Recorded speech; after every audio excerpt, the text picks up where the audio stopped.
자, 오늘 우리 구원을 질문해라 맥마이크로 맥성경의 신구약 성경 66권 전부를 배우고 가르치는, 그리고 성경에 익숙하고 능통하고 정확하게 배우고 가르치는, 이게 사도행전 그 18장에 나오는 브리스길라 아굴라 아볼로의 사건이죠. 요건 이제 그 에스라 느헤미야 있는 느헤미야 학자였어요. 그분은요. 그래서 그 구약의 성경에 보면은 학자 같은 혀를 주사, 학자 같은 그 혀를 가지고 말하기도 하고, 그 다음에 학자같이 잘 듣게 해라, 학자 같은 귀를 듣고. 여러분들은 이해가 잘하신 분은 학자 같은 귀를 가지신 분이에요. 자, 오늘 125번째 125번 구원받은 자에게는 예수님의 강림과 재림은 어떠한가. 여러분, 예수님의 강림이 있고 재림이 있는 거 이렇게 여러분들이 이해하고 계시나요? 그런데 오늘날 많은 사람들이 예수님의 강림과 재림을 하나로 묶어서 얘기하고 있어요. 그러니까 성경대로 이 사람들은 안 믿는다. 저들 믿고 싶은 대로 믿는다. 자, 믿고 싶은 대로 믿지만은 자기가 만약에 성경에 있는 것을 빼버리면은 천국에 못 간다고 그랬어요.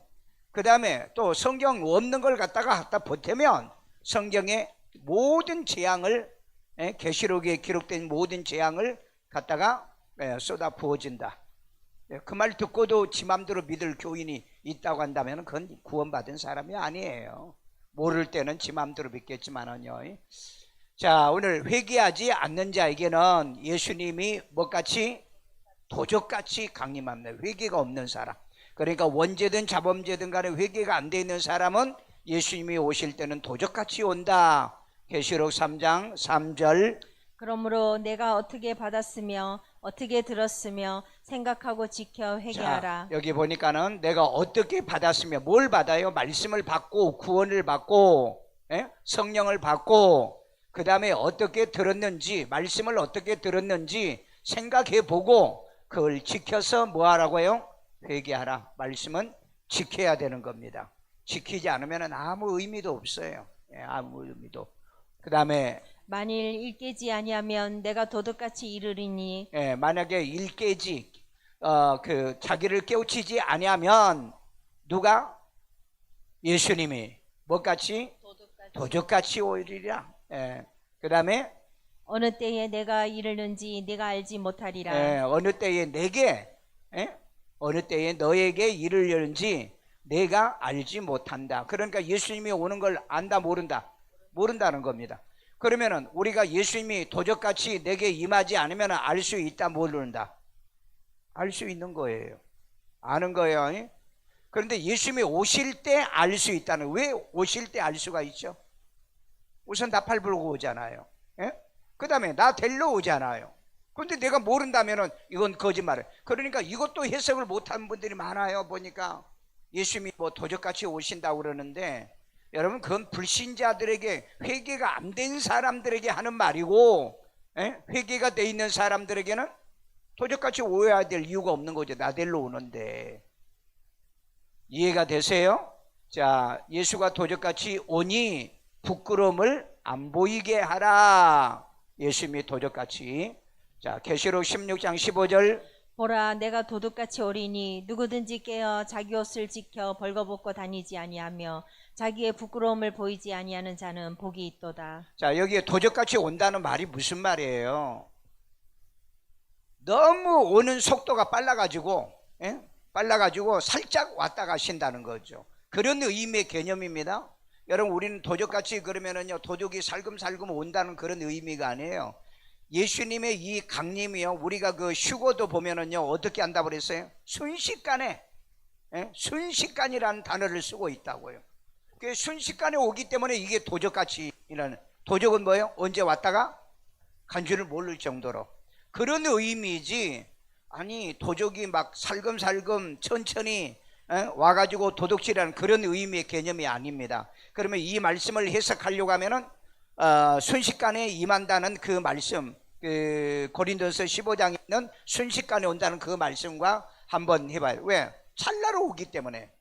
그게 왔다 갔는지 모른다는 거죠. 그러니까 도적같이 온다는 의미지, 여기서 얘기하는 것은 사람의 인간 도둑놈이 왔다가 오는 것처럼 살짝 모르게 왔다 갔다는 그런 개념은 아니라 이 말이에요.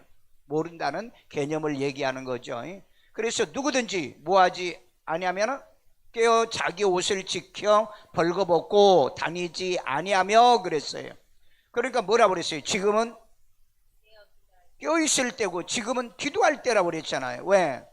예수님이 와야 되기 때문에. 그래서 여러분들이 예수님이 오시고 예수를 구주로 믿고 구원받은 사람에게는 도적같이 절대 오지 않는다. 근데 예수님이 자꾸 도적같이 오니까 예수님이 오는 걸 몰라요 그렇게 말하는데, 여러분 예수를 구주로 영접해서 하나님의 자녀된 사람은 알아요. 안다고요. 징조로 알고요. 직접 오시면은 더군다나 알아요. 그러니까 여러분들이 성경을 잘못 이해하면 안 돼요. 그러니까 뭐예요? 예수님은 도적같이 오기 때문에 그거 뭐 알려고 하지 마세요 그런다고. 그거 알려고 안 하면 어떻게 합니까? 알려고 하지 않도록 하라고 그랬어요? 아니요. 도적같이 오리니 누구든지 깨어 자기 옷을 지켜 벌거벗고 다니지 아니하게 하라고 그랬잖아요. 근데 성경을 완전히 거꾸로 해석하는 사람들이 너무 많아요. 자, 그 다음에 자기의 부끄러움을 보이지 아니하는 자는 복이 있도다. 자기의 부끄러움이 뭐죠? 자기의 부끄러움이 뭐죠? 회개가 안 돼 있는 사람, 신옷을 입어야 되는데 신옷이 없다. 그리스도의 옷을 입지 않은 자들. 그 다음에 영적으로 거듭나지 않는 사람들. 이 사람들은 구원을 못 받았기 때문에 부끄러움을 당하는 거죠. 부끄러움이요. 그렇기 때문에 이런 부끄러움을 당하지 않으려고 하면은 정신 바짝 차려가지고 온전하게 했어요. 왜냐하면은 그 데살로니가 성경이 뭐라 그랬죠? 그리스도 앞에 우리가 점도 흠도 없이 서기를 원하라고 그랬잖아요, 바울이요. 자, 불신자에게는 주의 날이 도적같이 뭐예요? 재림합니다. 강림하지도 않아요. 불신자는 왔다 가는 것도 몰라요. 왜냐하면은 우리가 순식간에 올라간, 순식간이 뭐죠? 찰나라는 뜻입니다. 찰나. 쪼갤 수 없는 거예요. 쪼갤 수 없는 시간에 그냥 후닥닥 올라가 버리니까, 그래서 도적같이 온다는 의미이지, 이걸 해석을 잘못한 사람들이 너무 많아요. 해석을 잘못하는 사람들이. 자, 우리 베드로후서 3장 10절. 그러나 주의 날이 도둑같이 오리니. 주의 날 로즈데이는 도적같이 옵니다. 이 도적같이 온다는 의미의 뜻은 뭐라고요? 찰나로 오기 때문에 사람들이 모른다는 겁니다. 그런데 누구는 알아요? 구원받고 하나님의 자녀들은 아는 거죠. 왜? 우리 데리러 오니까. 그러니까 우리 데리러 오는데도 예수님이 맨날 말하는 게 도적같이 온다고. 그러니까 아예 예수님이 도적같이 오니까는 생각도 안 하고 살아. 왔다가 그냥 가세요 그러는 것 같아요. 자, 그 다음에 그날에는 하늘이 큰 소리로 떠나가고. 그날에 이제 큰 소리로 떠나네. 자, 이 주의 날이 도적같이 오는데 이 날은 그러면 강림일까 아니면 재림일까? 강림. 예? 강림일 것 같아요? 재림일 것 같아요? 예? 자, 그럼 문장을 좀 보여. 그 날에는 하늘에 큰 소리로 하늘이 떠나간다고 그랬는데, 그러면 이렇게 하늘이 떠나갈 정도로 이런 일이 벌어지면은 이건 언제인 것 같아요? 강림 때 같아요? 아니면 7년 환란 때인 것 같아요? 7년 환란 때죠. 왜? 그 다음에 물질이 뜨거운 불에 풀어지고 땅과 그 중에 있는 모든 일들이 드러나는 거, 이것은 예수님의 재림으로 해석해야 되는 거예요. 예수님의 재림이요. 왜냐하면 공중 강림할 때 이런 일이 벌어진다면은 생각이 두려움과 공포 속에 이 트라우마가 생겨가지고 어떻게 믿는 성들이 올라가냐고요. 그렇잖아요. 그러니까 여러분, 재림과 이 강림에 대한 성경 구절들을 해석을 할 때 이런 의미를 해야 잘 알아야 되는데, 여기에 주의 날이 도적같이 온다는 건, 이건 저는 이 재림을 얘기하고 있다. 이때는 강림이 아니다. 강림이 아니에요. 왜냐하면은 이 하늘이 큰 소리로 떠나가고, 완전히 떠난 거 아니고 물질이 뜨거운 불에 풀어지고, 이게 이제 마지막 이 7번째 나팔을 불 때, 7번째 나팔을 불 때 이런 일들이 일어나잖아요. 그리고 7번째 나팔 지나고 난 다음에 그리고 또 대재앙, 대접이 있죠. 대접이요. 그러니까 이건 저는 같은 도적 같은 이 개념이지만은, 그 예수님이 오시는 이 지상재림 때를 얘기한다. 자, 그 다음에 너희는 어둠에 있지 아니하며 도적같이 예수 강림하지 못한다. 아멘. 그렇죠? 이 구절 기억해 놓으세요.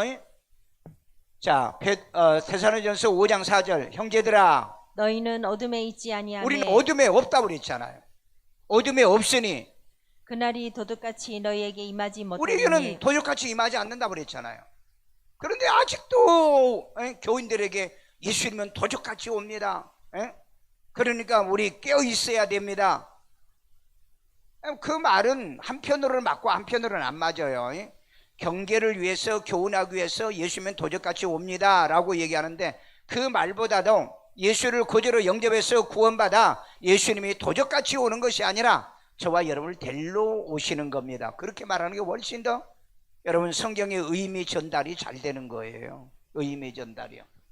그러니까 어둠에 없는 자들은 예수님은 절대 도적같이 임하지 않습니다. 아멘요. 그러니까 우리는요, 예수님은 우리를 데리러 오신다, 그렇게 해석을 해야지 예수님은 도적같이 오신다, 그건 안 믿는 불신자들이, 어둠에 있는 자들에게 한 얘기라는 거죠. 아니, 예수님이 우리를 데려오는데 왜 도적같이 살짝 왔다 가버립니까? 아니요, 예수님께서 오실 때는 분명히 호령과 천사장의 나팔과 친히 하늘로부터 임하신다, 그렇게 말을 했어요. 친히.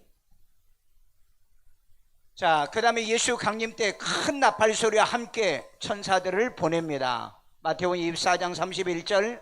그가 큰 나팔 소리와 함께 천사들을 보내리니 그들이 그의 택하신 자들을 하늘 이 끝에서 저 끝까지 사방에서 모으리라. 네, 그의 택하신 자들이죠. 이 택하는요, 뭐 하려고 택한 자? 예수를 구주로 영접해서 구원받아 하나님의 자녀가 되도록 택한 자들을 이 끝에서 저 끝까지 사방에서 모으기 위하여 예수님이 그때 강림하면서 큰 나팔 소리와 천사들을 보내요. 그러니까 예수님은 공중에 오시는데 천사들은 지상으로 내려와야죠. 왜냐하면 변화시켜서 부활시켜서 데리고 가야 되니까. 왜냐하면 각자 우리의 천사가 있잖아요. 마태복음 그 10장에 보면 18장인가? 각자 우리의 그 천사가 있다고요. 자, 강림 때 죽은 자들이 부활하고 산 자는 변화를 합니다. 고린도서 15장 52절. 나팔 소리가 나매 죽은 나팔 소리가 난다. 이 나팔 소리입니다. 이 나팔 소리요. 이 나팔 소리. 그러니까 7년 환란 때 나팔 그 재앙 때가 아닙니다. 나팔 그 재앙 때가 아니에요. 이건 마태복음 24장에 있는 것은 우리 혼인잔치 하기 위해서 우리를 데려오는 때를 얘기하는 거예요. 그러니까 나팔 소리가 나매, 그 다음에 죽은 자들이 썩지 아니할 것으로 다시 살아나고 우리도 변화되리라. 죽은 자들이 썩지 아니할 것으로 다시 살아나고 우리도 변화된다 그래. 이게 순식간에 일어나는, 아토모스라는 단어를 순식간에. 그러니까 이걸 뭐 해석할 방법이 없어요. 그러니까 도적같이, 도적이 살짝 왔다 가면 모르는 것처럼. 그러니까 예수님도 살짝 왔다가 자기 구원받은 자기 백성, 자기 신부들만 데리고 공중으로 올라간다는 거죠. 그러니까 여러분, 구원의 확신이 없는 사람들, 예수를 구주로 영접한 적이 없는 사람들, 이런 사람들은 예수님이 와도 안 데려갑니다. 그리고 알 수도 없고요, 알지도 못해요. 나중에서 다 없어지면은 아마 알게 될는지 모르지만, 그러니까 여러분, 예수는 진짜로 믿어야 되고요, 예수 영접을 바로 하셔야 됩니다. 자, 예수가 재림할 때는 성도와 함께 영광 중에 나타난 거예요. 언제? 재림할 때는 성도와 함께 내려오시는 거예요. 재림할 때는. 자, 우리 골로새 3장 4절. 우리 생명이신 그리스도께서 나타나실 그때에 너희도 그와 함께 영광 중에 나타나리라. 자, 그와 함께 영광 중에 나타난다고 그랬는데, 이건 예수님의 강림이요? 아니면 재림이요? 강림일 때는 우리는 올라가고 공중에서 만나는 거기 때문에, 여기에 보면 함께 영광 중에 우리는 아직 영광을 못 받았잖아요. 그러면 영광 중에 나타난다는 말은 무슨 말일까요? 예수님이 재림할 때 우리는 7년 혼인잔치가 끝났기 때문에 신부의 영광이 있잖아요. 신부의 영광으로 이 땅에 함께 나타난다는 거죠. 그러면 이 땅에 왜 나타나느냐? 우선 마귀를 잡아가지고 무적행에다 쳐 넣어야 되고, 그 다음에 거짓 목사들을 잡아가지고 그 불못에 쳐 넣어야 되니까. 여러분 이때 보면은요, 누가 진짜인지 가짜인지 다 드러나요. 다 드러납니다.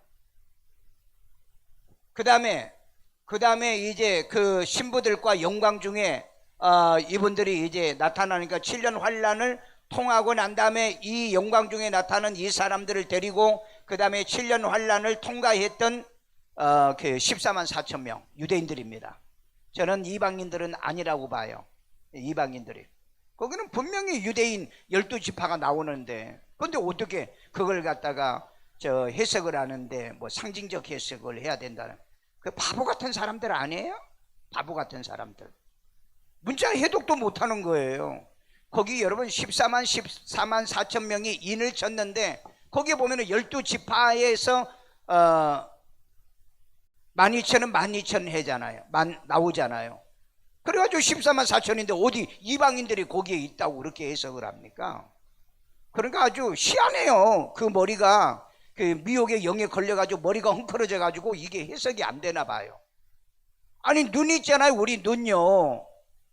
눈이 있으면 14만 4천 명은 분명히 그 12지파에 12,000 해가지고 14만 4천 명이 4천이 나오잖아요. 그런데 엉뚱한 소리를 하는 거예요. 그러니까 교인들도 똑같이 머리가 엉클어져가지고 14만 4천은 우리가 거기에 포함인데, 여러분 우리는 거기에 포함되면은요 그 7년 환란을 통과한다니까. 7년 환란을요. 왜 그렇게 어리석게 성경을 믿는지. 그러니까 이거 딱 하나만 들어보면은요 그 목사가 구원 받았는지 못 받는지 딱 알아요. 여러분 이따 그 얘기는 할게요. 그러면 자, 우리 예수님의 재림 때 백마탄자가 공의로 심판하며 싸우시더라는 거죠. 자, 계시록 19장 11절. 또 내가 하늘이 열린 것을 보니. 누가 본 거예요? 요한. 사도 요한이 본 겁니다. 보라, 백마와 그것을 탄 자가 있으니. 백마를 탄 거예요. 그러면 여러분 그 5장에서 보면은 첫째 인을 떼니까는 거기에 백마 탄자가 나와요. 그런데 그 백마와 이 백마 탄자와 똑같으냐? 똑같으면 안 되지.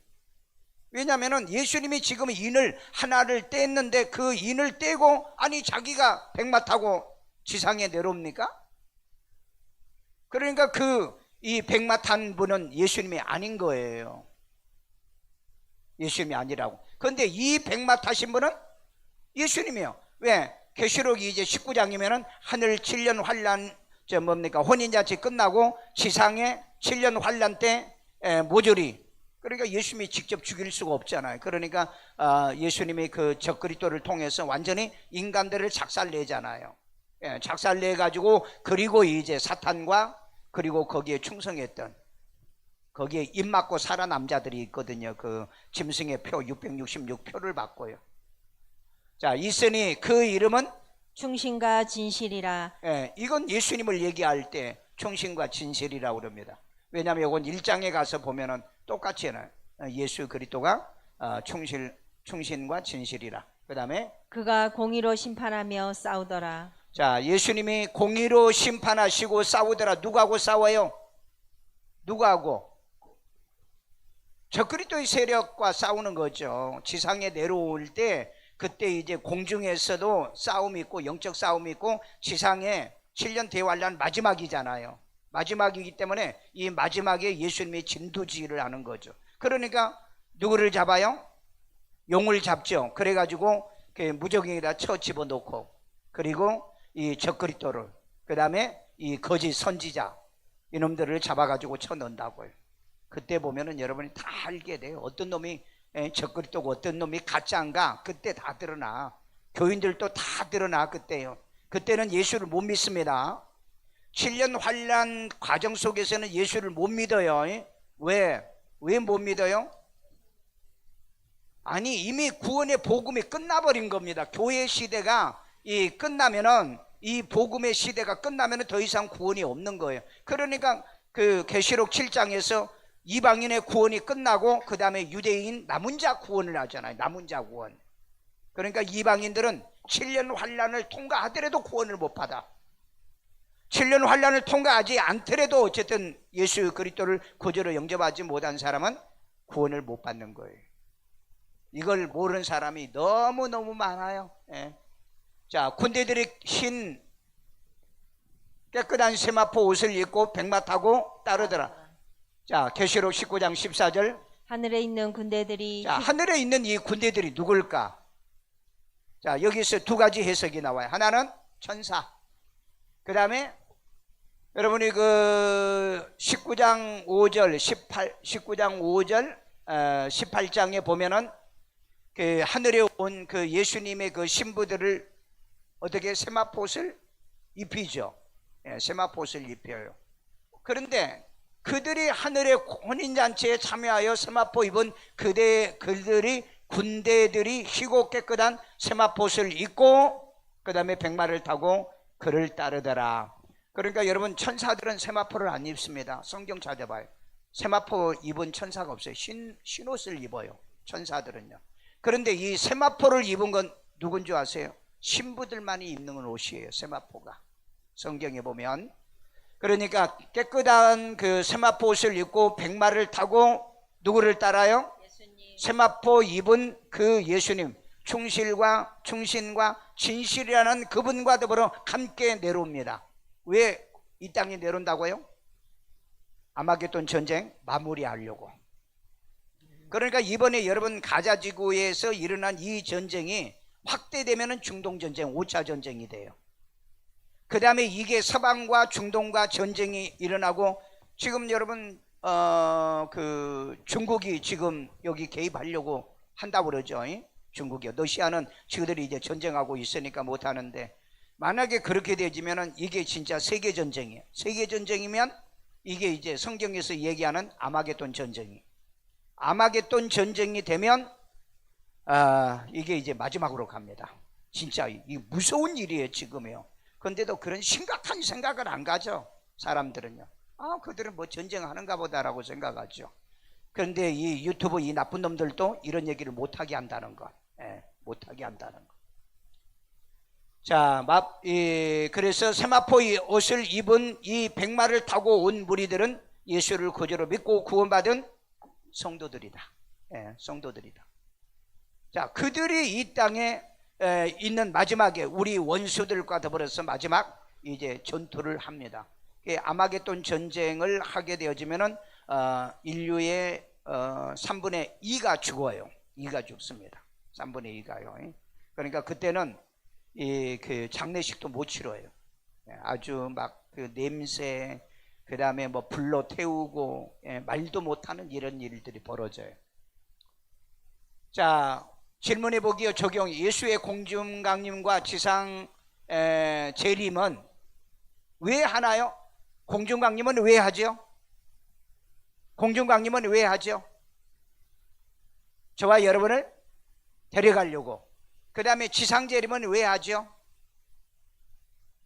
지상에 내려와서 우리를 괴롭혔던 무리들을 완전히 작살내야 되니까.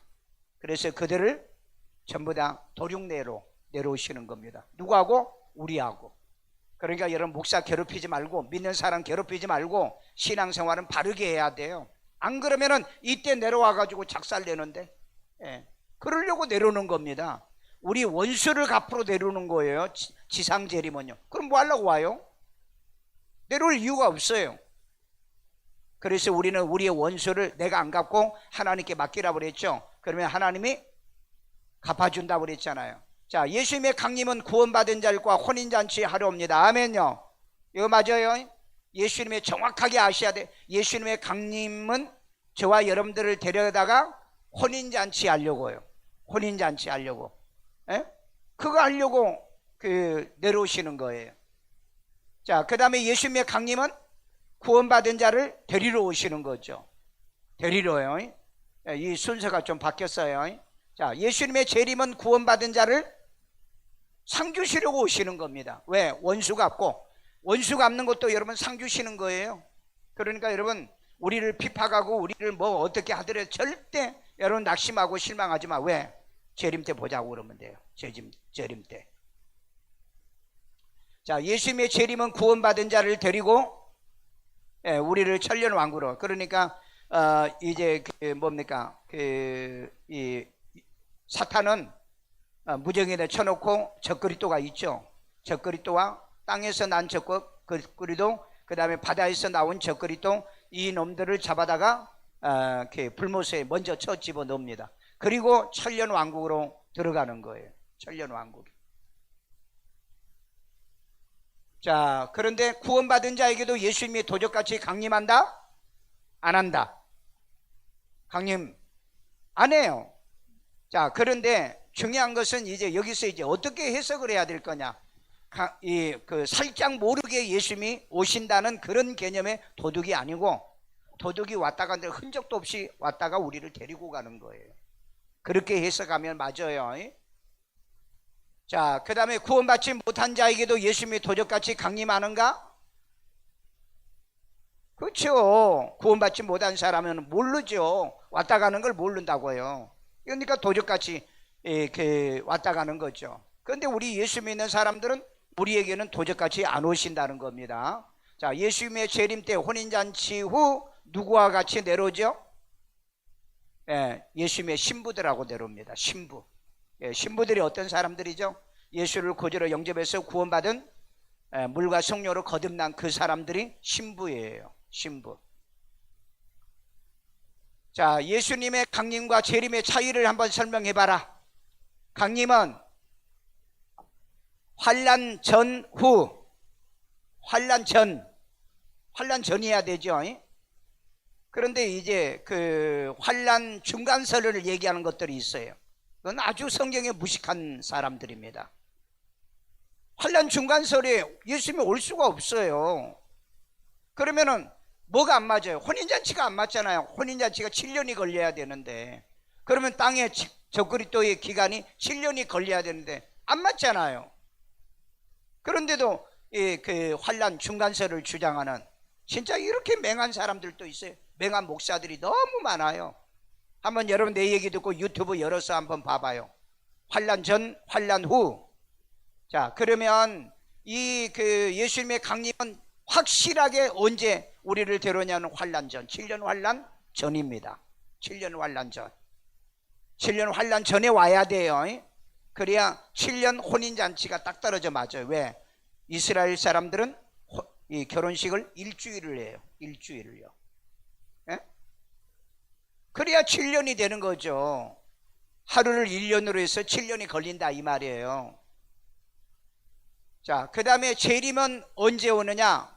혼인잔치 7년 끝나고 예수님이 백마 타고 오는데 우리 신부들도 백마 타고 세마포옷을 입고 이 땅에 내려오는 거예요. 그래서 뭐 한다? 우선 용을 잡아가지고 무저기에 쳐집어 넣어놓고, 그 다음에 땅에서 나온 짐승, 그 다음에 바다에서 나온 짐승 잡아가지고 지옥으로 집어넣고, 그리고 남은 사람들을 어떻게 해요? 그때 이제 전부 다 원수 갚아주는 거예요. 그때 진짜 본때를 보여줍니다. 그러니까 여러분, 나쁜 짓 하고 못된 짓 하면서 신앙생활하면 안 돼요. 그때 원수를 다 갚아주니까요. 자, 그러면 이제 이런 설이 있어요. 제가 종신에서 역사적 전철련을 배웠어요. 그리고 일부 교수들한테 무철연설이에요. 무철연설은 성경에 없는 설이에요. 성경에 없는 설. 근데도 그걸 가르쳐요.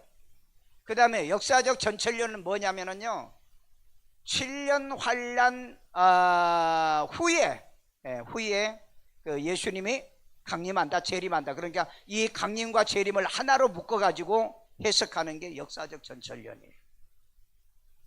내 동기들도 역사적 전철련을 학교에서 배웠으니까 그렇게 가르쳐.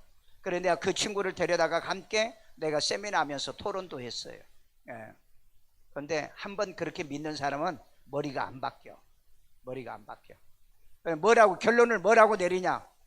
목사님은 목사님대로 믿고 나는 나대로 믿고.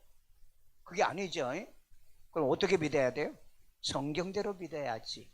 우리는 여러분 말은 이 바른 교훈을 합당하게 말을 하라고 그랬지, 바른 말을 합당하게 얘기 안 하면 그게 무슨 바른 말입니까? 틀린 말이죠. 그러니까 우리는 저 뭡니까? 이 그 뱀은 입은 하나인데 혓바닥은 둘이야. 그래서 뱀은 두 소리를 해요. 그래서 거짓말하는 사람은 뱀입을 가진 거라고. 뱀입이요. 그래서 계시록 20장에 보면은 거짓말한 자는 어디 못 간다? 천국에 못 간다 그랬다. 무서운 얘기예요. 무서운 얘기. 그러니까 여러분 맨날 살면서 맨날 거짓말해? 그 천국 못 갈 사람이에요. 거짓말하는 사람.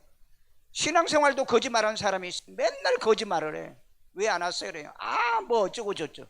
여러분 예수 믿고 신앙은요 변명을 하면 안 됩니다. 변명을 하면 안 돼요.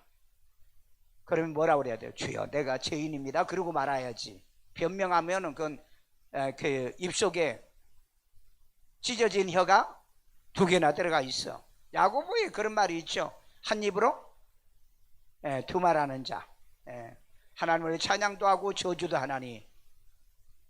자, 예수님의 강림은요 반드시 꼭 기억할 때 언제 예수님이 강림하느냐? 7년 환란 전이다. 왜? 계시록을 봐요. 계시록 1장은 예수 그리스도의 계시입니다. 2장과 3장은 7교회의 시대예요. 7교회의 시대가 끝나고 난 다음에 사도 요한이 어디로 올라가요? 4장에 하늘로 올라가잖아요. 그래가지고 5장과 6장에 보면은 예수님이 그 7인을 떼요. 7인을 떼신다고. 그리고 7인을 떼고 난 다음에 마지막 그 7째 인을 뗄 때 7 나팔을 받아요. 그때부터 이제 본격적으로 뭐예요? 이 세상에 7년 환란의 재앙이 시작이 되는 거예요. 재앙이. 그리고 계시록을 그렇게 나와요. 그러니까 7장에서 보면은 그 7장 9절에 그 뭡니까? 신옷 입은 무리들이 이미 천상에 올라가서 하나님을 경배하고 있잖아요. 그래서 사도 요한이 물었잖아요. 저들이 누구냐고. 저들이 셀 수 없는 땅에 있는 백성들 가운데 예수 그리스도의 피로 깨끗함을 얻은 자들이 올라와 있다 그랬다고요. 이미 올라와 있는 거예요. 그런데 어떻게 여러분 예수님의 이 강림과 재림이 없고 하나만 있냐면 7년 환란 끝나고 난 다음에 그때 언제 올라가서 7년 혼인잔치 언제예요?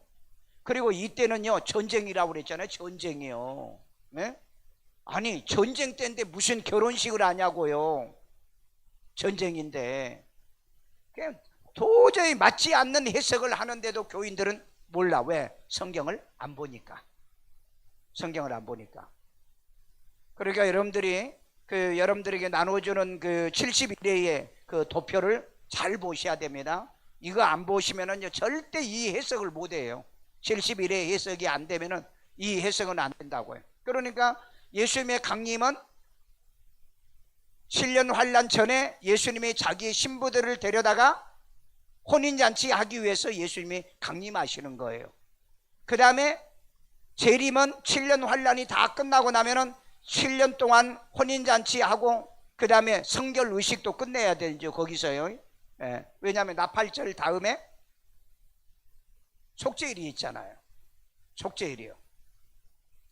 그래서 이 7년 환란이 끝나고 우리를 데리고 원수 갚아주러 이제 내려옵니다.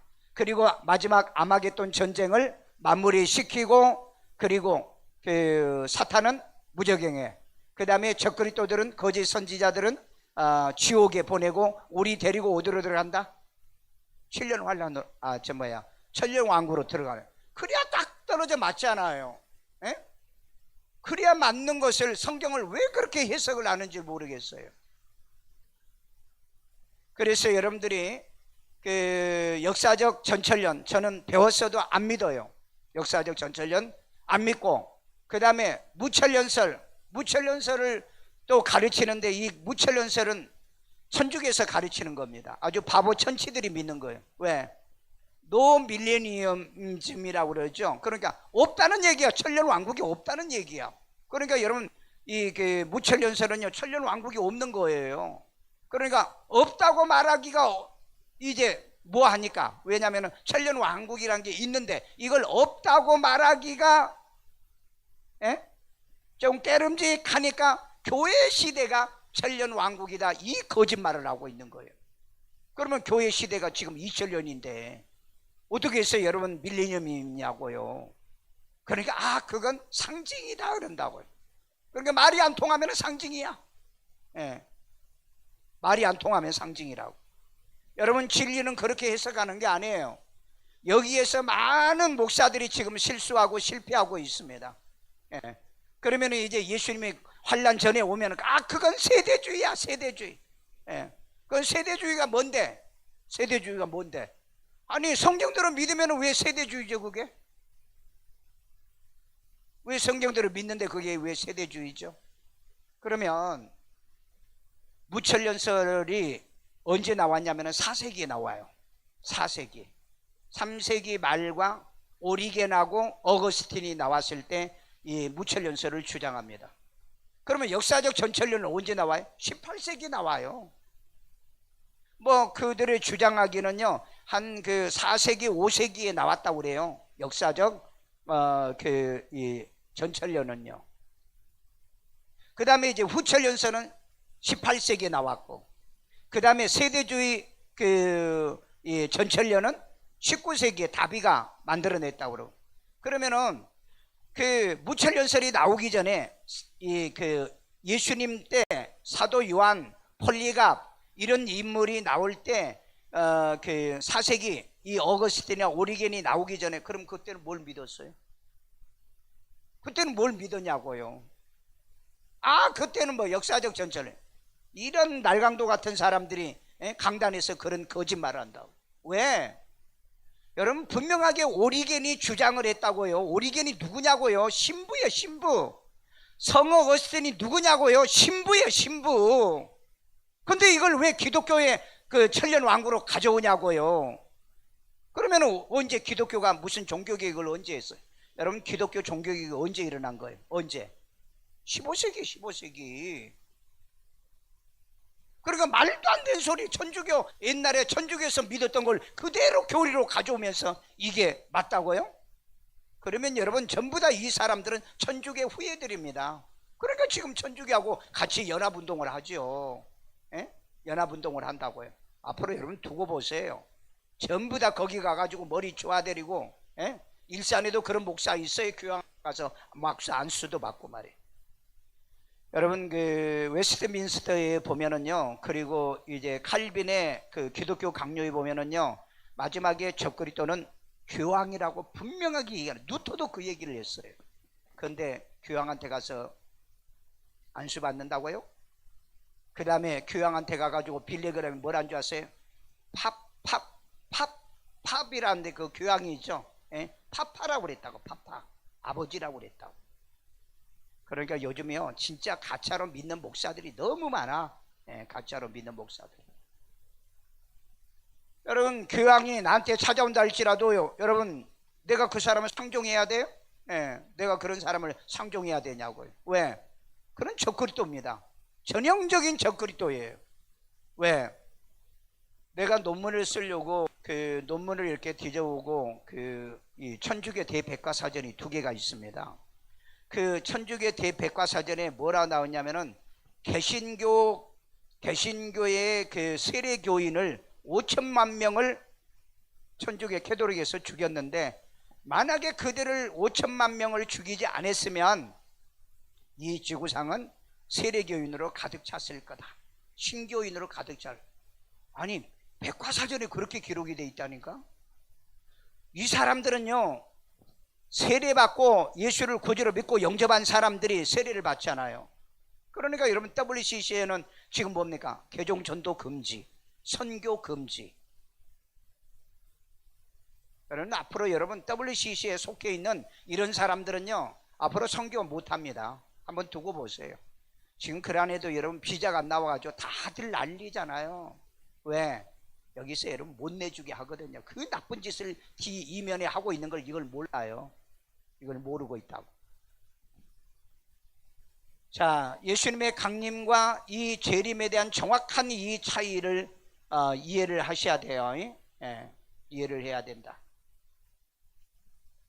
자, 끝이에요. 자, 그러면 다른 거 오늘 저녁에는 다 몰라도 돼. 뭔만 알면 되냐? 예수님은 예수를 거저로 믿고 구원받은 사람에게는 도적같이 오지 않는다. 왜? 우리를 데리러 오니까. 그러나 오시는 건 도적같이 오신다. 왜? 순간적으로 흔적이 없이 오신다는 겁니다. 흔적이 없이. 그러나 믿지 않는 사람들은 도적같이 예수님이 오시니까 그들은 몰라. 진짜 몰라. 그런데 우리는 어둠에 있지 않고 빛에 있기 때문에 우리는 안다. 왜? 내가 들림받아서 올라가야 되니까. 그런 의미의 개념으로 해석을 해라. 자, 그 다음에 그러면 그러니까 여러분들이 막 목사님들이 막 예수면 도적같이 오니까요 뭐 깨어 있어야 됩니다. 맞는 말이에요. 맞는 말이면. 그런데 깨어 있는 게 뭐가 깨어 있는 거예요? 불 켜고 있어야 깨어 있는 거예요? 예수를 구주로 영접하고 구원받아야 깨어 있는 겁니다. 구원받아야 깨어 있는 거예요. 구원도 못 받으면서 맨날 기도만 하고 있어요. 그건 깨어 있는 게 아니에요. 깨어 있는 게 아니라고요. 자, 그러면은 우리를 데리고 올라가서 뭐 하신다? 혼인잔치 한다. 몇 년 동안? 7년 동안. 이걸 안 믿는 사람들이 너무너무 목사님들이 너무너무 많아. 안 믿어. 아니 뭐 너무 공중에 가서 혼인잔치 하냐는 거죠. 믿든 말든 우리는 성경대로 우리는 믿으면 돼요. 그리고 이제 7년 그 혼인잔치 끝나면은 지상은 7년 환란이다. 7년 환란이에요. 그러면 7년 환란이 끝나고 그리고 예수님이 내려오면은 마지막 아마겟돈 전쟁의 끝입니다. 그러니까 지금 일어나는 이런 전쟁이 아마겟돈 전쟁의 초입이 된다면은 예수님은 정말 급속하게 오신다는 것만 기억하세요. 그런데 지금은 그렇게 그 7년 그 대환란으로 진입하는 아마겟돈 전쟁의 시작은 아닐 것 같다. 아닐 것 같아요. 상황이 그래요. 왜 그러냐면 이 7년 대환란이 되려고 하면은 우선 적그리스도도 출현해야 돼요. 적그리스도 출현해야 되고 그 다음에 세계 종교가 통합이 돼야 됩니다. 그런데 20년도에 세계 종교 통합을 하기로 이미 그네들은 전부 다 스케줄을 만들어 놨어요. 그럼 세계 종교 통합은 뭡니까? 기독교 세 부류들이죠. 뭐죠? 천주교, 그 다음에 WCC, WEA. 그런데 천주교하고 이 WCC하고는 연합하기로 결의했어요. 그런데 이 WCC하고 WEA가 연합하기로 했어요. 그러면은 이들은 언젠가는 한순간에 이제는 선언만 남았어요. 선언만. 그게 이제 2020년도에 6월 달에 6월 20 며칠인가 헤이그에서 하기로 결의를 했는데 코로나가 와가지고 못한 거예요. 자, 그 대신 지금 그 UAE에다가 뭘 해놨냐면은 그 아브람 패밀리 하우스를 지어놨습니다. 이게 3대 종교 통합 기념교회를 지은 거예요. 지금 다 끝났습니다. 금년 6월 달에 완공해놨어요. 자, 그러니까 얘네들은 벌써 종교 통합을 하기로 이미 다 해놓고 이 그 기념교회까지 세웠어요. 기념교회까지. 그러면 이제 마지막 뭔만 남았냐? 선언만 하면은 끝나요. 그러니까 이미 여러분 WEA에서 WCC와 함께 우리는 함께 하겠다고 이미 선언했습니다. 선언했어요.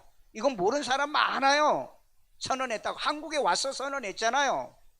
그런데도 그걸 모르는 사람이 있어요. 아우, 언제 그런 일이 있었냐고. 바보 멍충이 같은 사람들이 좀 목사 정도 되면은 좀 그런 세계가 어떻게 돌아가는가를 이해를 좀 해야죠.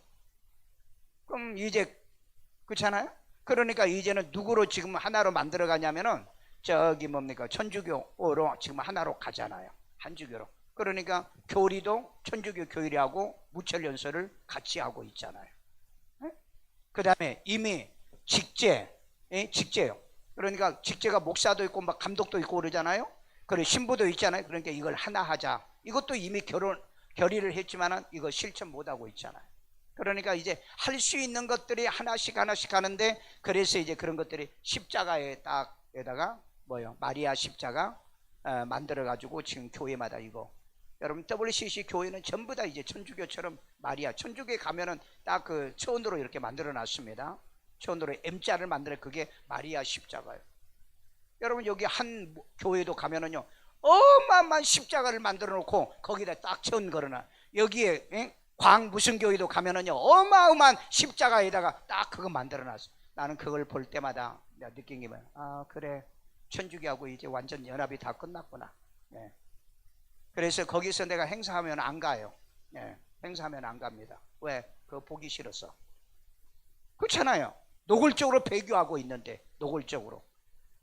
그러니까 여러분들이 그것도 모르고요, 막 아무데나 다 가가지고요 머리빵 내밀고요 뭐 은혜 받는다 하고요, 그런 거짓말에 속지 않도록 주의하시고. 재림은 언제 온다? 재림은 우리하고 같이 와. 올라간 사람, 성도들 구원받은 저와 여러분들이 재림 때 같이 와. 영광을 우리가 받아야 되니까. 그래가지고 아마겟돈 전쟁의 마무리 전쟁 승리를 합니다. 원수를 갚아야 되는 거니까. 그리고 난 다음에 우리와 함께 예수님이 천년 왕국에 가서 저와 여러분들은 뭐 한다? 왕노릇. 성경도 모르는 것들이 무슨 왕노릇 합니까? 큐티도 안 하면서 무슨 왕노릇이에요? 여러분 성경 모르, 거기에 뭐예요? 그리스도의 제사장이 되어 왕노릇이에요. 제사장이 뭐예요? 지식이 없으면 제사장이 못 된다고 말라기에 얘기하고 있잖아요. 근데 왜 성경에 지식도 없는 사람이 무슨 천년 왕국에 왕노릇 한다는 말이에요? 속지 마세요. 성경 모르면은 천년 왕국 가면 뭐 한 줄 알아? 꼬복노릇해, 꼬복노릇. 예? 절대 여러분 하나님 말씀을 정말 정확하게 모르고서는 제사장이 될 수 없다. 예, 지식이 없는 백성은 그래서 망하는 거예요. 그래서 제사장도 지식이 없으면 버린다고 그랬잖아요. 버린다고. 그래서 우리는 로마서에 15장 있는 것처럼 복음의 제사장이 돼야 되는 거예요. 오늘 우리에게 이 진리를 알고 이 말씀을 알게 해주신 거 감사해요. 우리 이 시간에 주의 한 번으로 기도합니다. 주여, 할렐루야. 사랑 많으신 아버지 하나님, 오늘 우리들의 말씀을 가지고 있지만은 이 말씀이 너무 혼탁해서 많은 사람이 자기 생각대로 가르치고 자기의 생각대로 믿고 있는 이 시대에 아버지 하나님, 예수님의 강림이 언제 일어날는지, 예수님의 재림이 왜 이제 하나님이 언제 일어날는지 이것도 모르고 그저 하나님의 아무거나라도 믿으면 되는 줄 아는 이 착각에 빠져 있는 사람들이 많습니다. 아버지 하나님의 계시록 22장 18절에 이제 하나님이 여기에 이제 이 말씀에 더하면은 온갖 재앙을 더하고 19절에 이 말씀을 제하면은 이제 새 예루살렘의 참여를 제한다고 그랬습니다. 아버지 하나님, 이런 말씀을 잘 깨닫게 하시고 우리는 아버지의 환난 전에, 7년 환난 전에 우리가 들림받아서 혼인잔치하고 7년 환난에 이 땅의 모든 재앙을 받고 그리고 심판하고 마지막에 예수님이 아마겟돈 전쟁을 마무리하기 위하여 이 땅에 내려올 때 우리도 군인이 되어 군대가 되어 내려와서 이 일에 참여하고 동참하여 원수를 갖고 우리가 이제 천년 왕국에 들어가서 천년 동안 하나님 우리가 이 신앙의 보상과 이제 하나님의 상을 받는 이 엄청난 축복을 우리에게 약속했사오니 이걸 하나님이여 믿지 않고 이것을 모르는 어리석고 미련한 자가 되지 않게 만들어주세요. 아픈데 손 얹으세요. 예수님, 손 얹음의 날이라고 하는 약속의 말씀을 믿습니다. 예수 이름으로 치료받을 지어다, 고침받을 지어다, 예수 이름으로 고통이, 통증이 치료받을 지어다. 아버지 하나님이여, 아픔과 이제 하나님이여 모든 질병이 예수 이름으로 물러갈 지어다. 아버지 하나님, 오장육부를 치료해 주세요. 관절이 치료받을 지어다. 이제 하나님이여 디스크가 치료받을 지어다. 청각이 회복받을 지어다. 혈압이 정상이 될 지어다. 갑상선 수치가 정상이 되고 아버지 하나님의 당뇨에 이제 하나님의 수치가 정상이 될 지어다. 예수는 붙어있는 귀신들이 떠나가고 가정과 사람에게 모든 곳에 붙어있는 귀신들이 물러갈 지어다.